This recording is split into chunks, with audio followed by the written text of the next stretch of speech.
Welcome back, time to newcomers alike, to 999. Last episode, we finished the final door of this path, and now we continue on to see how the safe ending concludes. Yes, it's opening.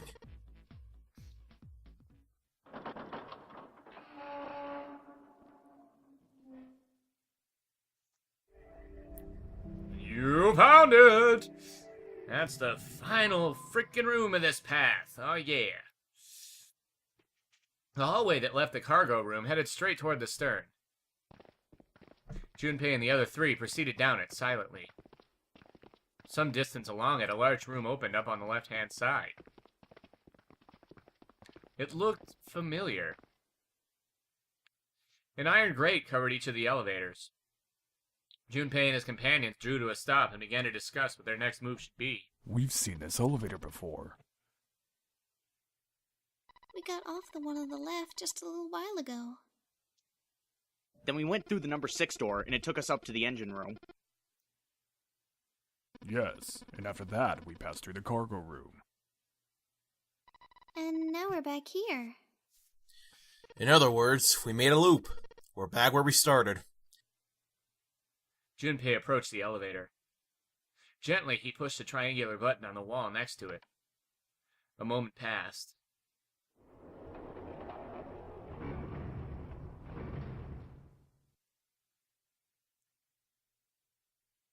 The elevator door opened.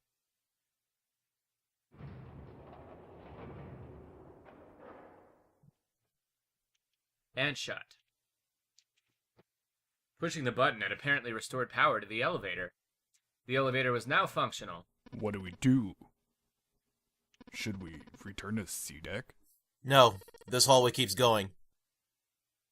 Even if we do end up going back, I think we should see what's down there first.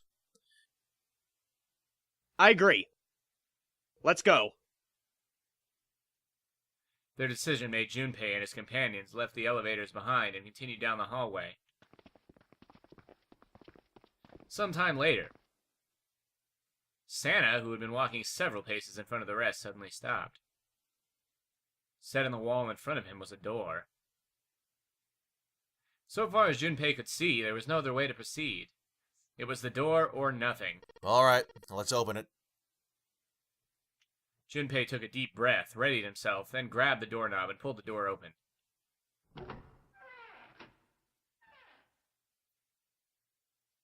He paused for a moment, then stepped through into the room. And there he saw the number that had hung over their heads since they'd woken up. 9. Like the numbers on every other door, this one too was a rough shape made of red paint. The door was set into the wall. Its door was set into the back wall of the room. Junpei leapt toward it with a sudden burst of hopeful energy. It was a large double door, heavy and full of solemn importance. He grabbed hold of the door handle and shook. Nothing, but he hadn't expected it to open. The red sat on the wall next to the door. Its screen read vacant. Finally, they found it. Junpei felt himself overwhelmed by a torrent of emotion. At last, they'd found the exit, but cold gripped his heart, and he knew all too well why. As he stood, frozen, unsure of what to think or feel... Junpei! Look! Behind you! He spun around and couldn't believe what he saw. It was a door with the number 9 written across it. Was there a second door? What? Junpei's voice was barely audible, even to himself. He stumbled toward the second door as if somehow compelled. It was a small single door. It sat in the starboard corner of the room, on the same wall as the door they'd entered from, but in the opposite corner. 9. There was no mistaking it. A red sat on the wall next to the door as well. Junpei shook the door handle pointlessly and muttered to himself, Why the hell are there 2 doors? It was Santa who answered. There were always 2 doors. Just think about it. Zero never said that there's only one door with 9 on it. It is hidden, but an exit can be found. Seek a way out. Seek a door that carries a 9. Of course, we just assumed that there was only one. After all, why would there be more than one? Oh man. Jeez.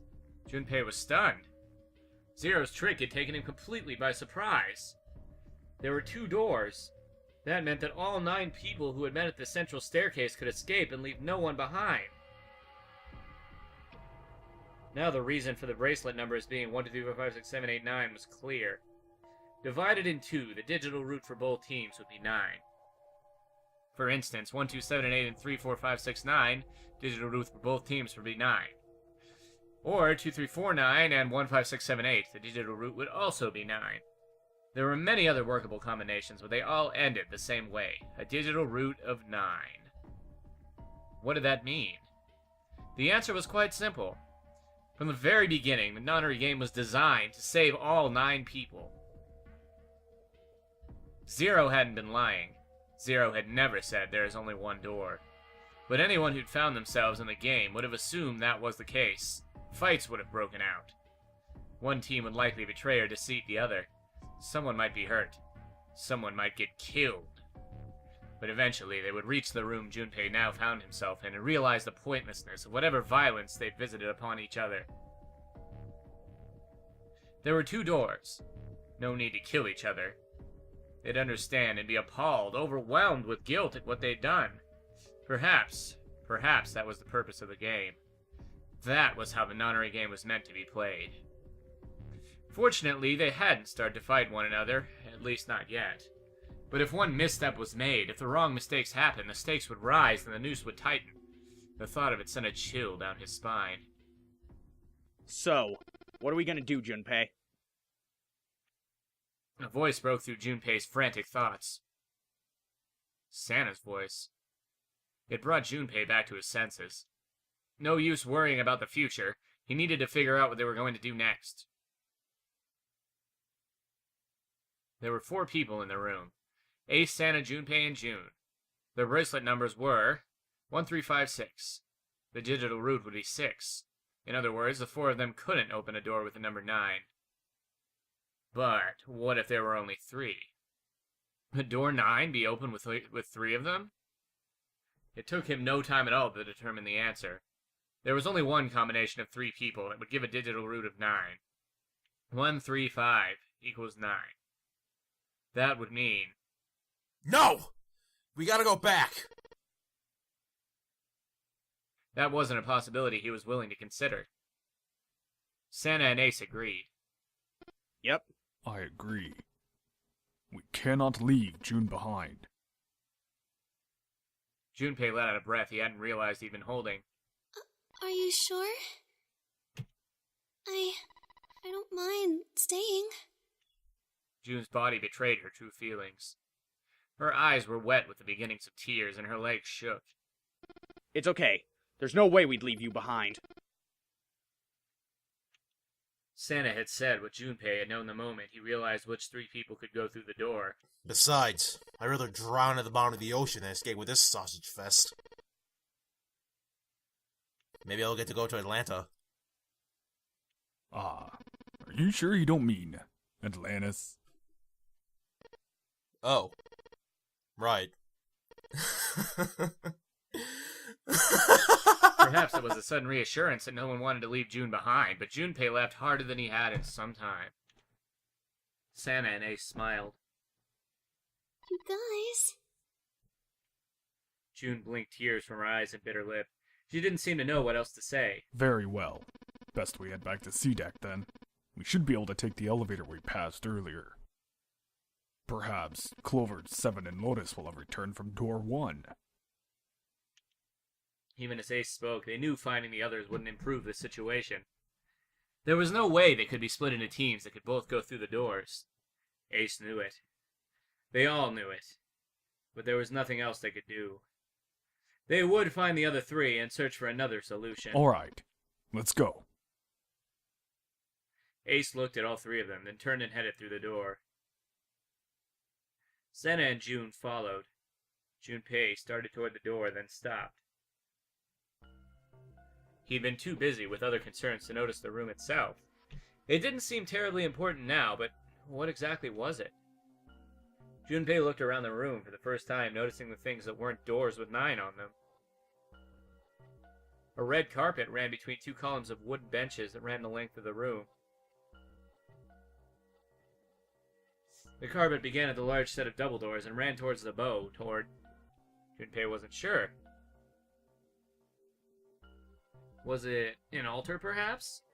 There was a small rectangular alcove at the end of the carpet, and inside the alcove was a raised platform. Resting on top of the platform was a coffin. A coffin. A coffin. What on earth was a coffin doing in a place like that? But before Junpei had time to answer that question... Hey, Junpei! The hell are you doing? Let's move! Santa's voice echoed in from the hall outside. Right. Okay. I'll be right there. Junpei turned on his heel and left the quiet, somber room.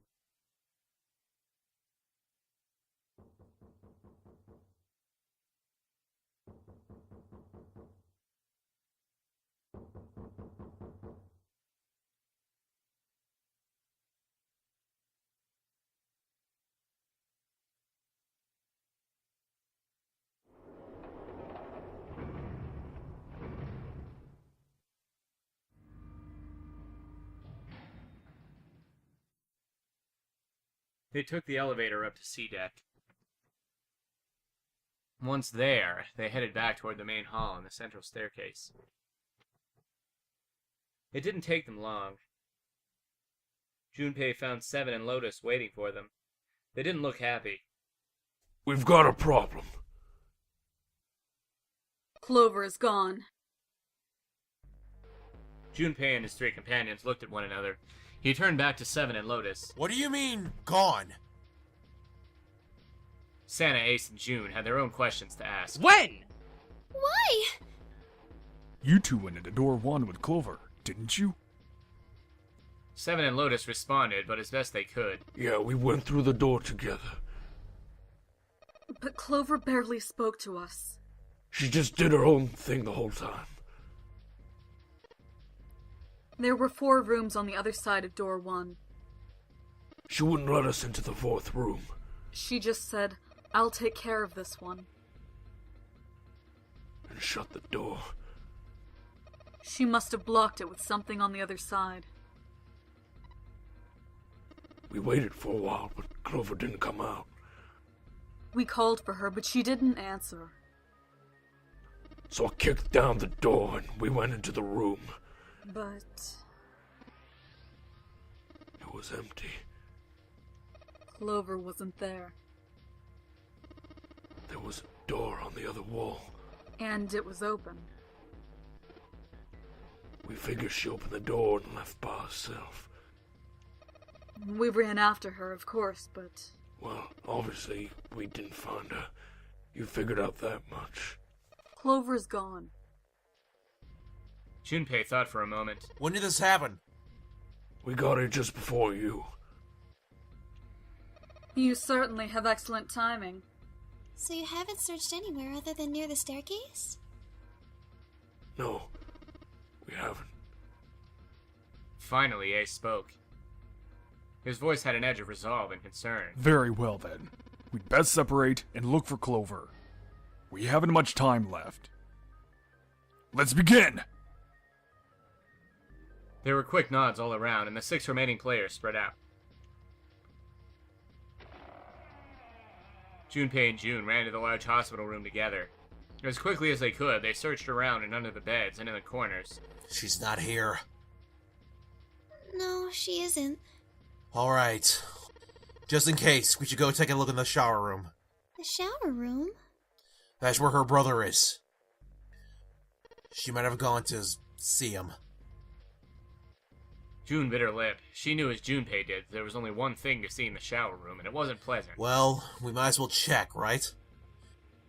Let's go. There was a screwdriver stuck between the door and the frame. Junpei and June slipped through the door, moved down the hallway, and stepped into the shower room.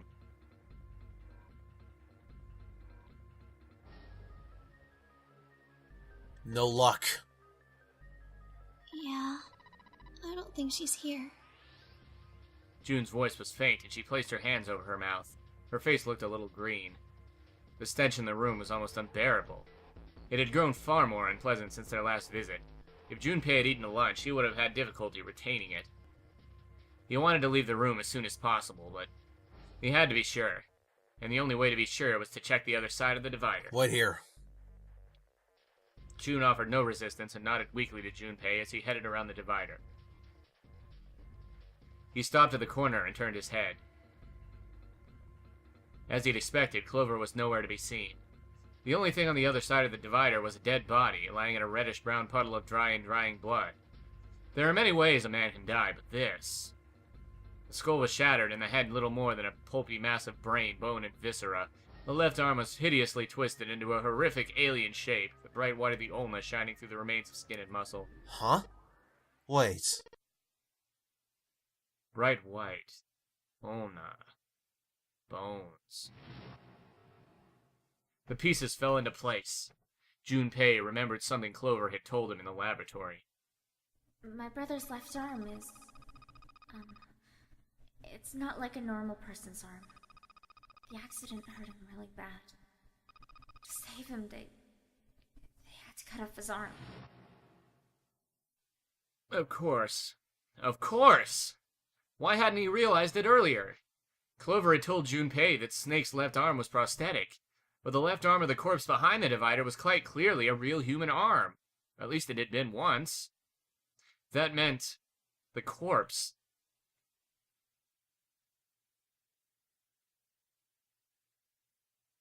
Junpei and June headed back towards the large hospital room. They stepped through the door and out of the shower room. Down the hallway they went, searching for Clover in every corner. They had reached the stairs when... Seven appeared, breathless and yelling. Junpei! June! Where were you guys? He looked pale and his face was drawn. Something terrible had happened. Junpei's breath caught in his throat. Did something happen? Seven drew a shaking hand across his face and gulped down a breath of air. Clover's dead. I found her in the first-class bathroom.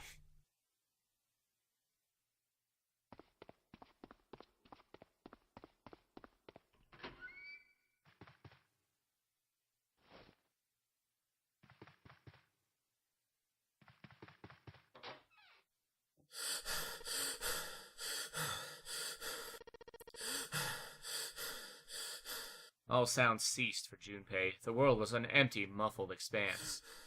Then he began to hear his own breathing.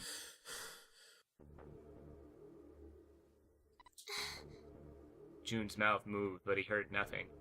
She tried once more, and then her energy was gone, and she collapsed against the wall. He could have helped her, but he hadn't, and now she was dead. So he stood there, frozen in place. Clover.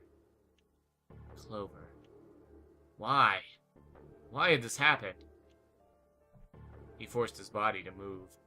Each step felt like another nail pounded into his heart. Finally, he was in front of her. He knelt and placed 3 fingers against Clover's neck. No pulse, no breath, but she was still warm and her eyes were closed peacefully. It would have been easy to think she was asleep. Easy, that is, were it not for the slowly expanding puddle of blood beneath her. He traced its source to her back, a gash just beneath her shoulder blade. Was the weapon a knife, perhaps? If it was a knife, the killer had taken it when they left. When he closed his eyes, he saw Clover's smile. Her innocent smile. Her energy. He would never see her smile again. He could have done something. He could have helped her. His stomach twisted itself into a sickening knot. Junpei lifted a limp June from the floor and carried her from the bathroom.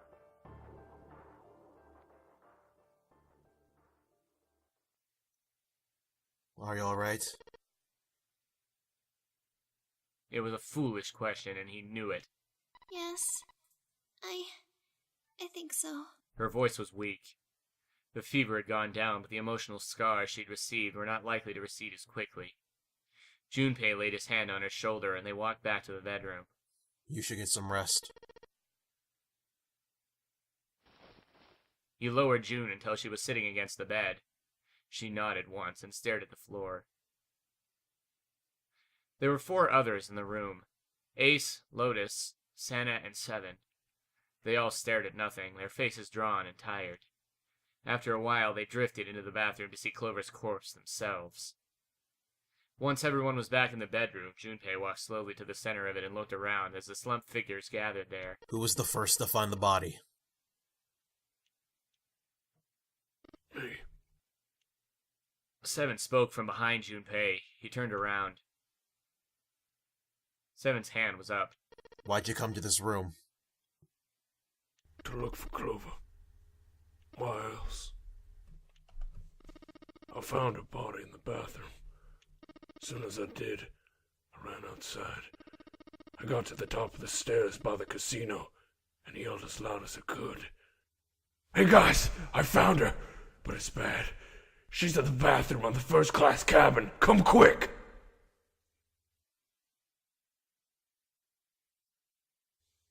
Then I went back to the bathroom.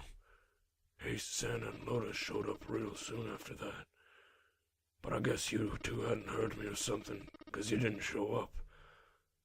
So I took off down the stairs to look for you. After that, I mean, you know the rest, right? Junpei nodded and closed his eyes.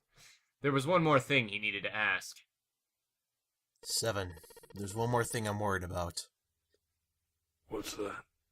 When we finished all the puzzles in this room and got the door open, you stuck one of those plates in between the door and the frame, right? Why'd you do that? Come on, didn't I already tell you that? I did it so that the door wouldn't lock. So we could come back to this room. Oh, you think I did it?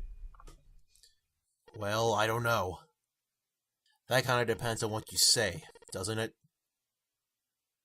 Seven sighed and shook his head. Follow me. There were 2 doors standing next to one another. He opened the one on the right. Behind the door was a closet. Seven stepped inside. He stood in front of one of the shelves that filled it and gestured toward a small box. The box was a small metal cube. He looked at Junpei. This is the reason.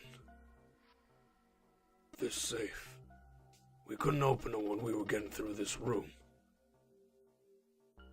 I figured there might be something pretty important in it. I couldn't stop thinking about it. Besides, I figured eventually we might figure out what the numbers are for this safe. And if we did, I didn't want to screw around with door 5 again. So I put that plate in the exit door so we can get back in that way. You get it now? Junpei nodded and looked at the safe. He grabbed the handle and shook it. Nothing happened. It was as locked as it had been when Seven found it. There was one change, however. Just underneath the safe was a pile of fine reddish-brown powder. Rust. Junpei stared at it for a moment. Had someone opened the safe, dislodging the rust?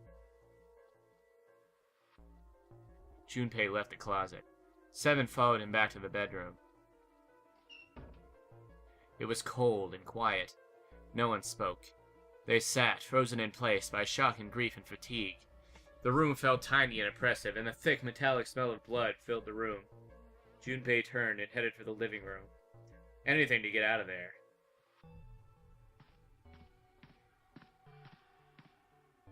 Was there some other clue, perhaps? Anything that might lead him to whoever had stabbed Clover? He took his time and examined the room carefully. His eyes caught on the door. The door that led to the passageway of door number 5. Behind that door was the dead body of the 9th man. Maybe I should have another look at it, just in case. Quietly, he pushed open the door. The smell hit him like a blow to the face. His lungs contracted, unwilling to hail such fetid air. Acid boiled up from the base of his stomach, churning what little food was there into a violent froth. It was too much for him, and he vomited. A thin stream of yellow water and bile splattered onto the floor. He wiped his mouth weakly and stared at the dead body. Chunks of torn flesh lay in an arc around the body. What remained of its intestines had slid out onto the floor. The pool of blood that framed it was half dry, but so thick that it had taken on a texture not unlike that of an egg yolk prepared sunny side up. On the floor, next to the broken mass of the man's head, lay his glasses, cracks spidering across the lenses. The bloodstains near them had already dried, like scabs on the floor. That was when he noticed. It's gone. His bracelet. It's gone. It had been there when Junpei had gone through door 5 before. He was sure of it. Right next to the glasses. But now... it was gone. The number 9 bracelet was gone. But why? Had someone taken it? He was turning it over and over in his mind when he heard Seven's voice. Oh, where did Junpei go? It had drifted out to him from the living room. Junpei walked slowly out of the hallway.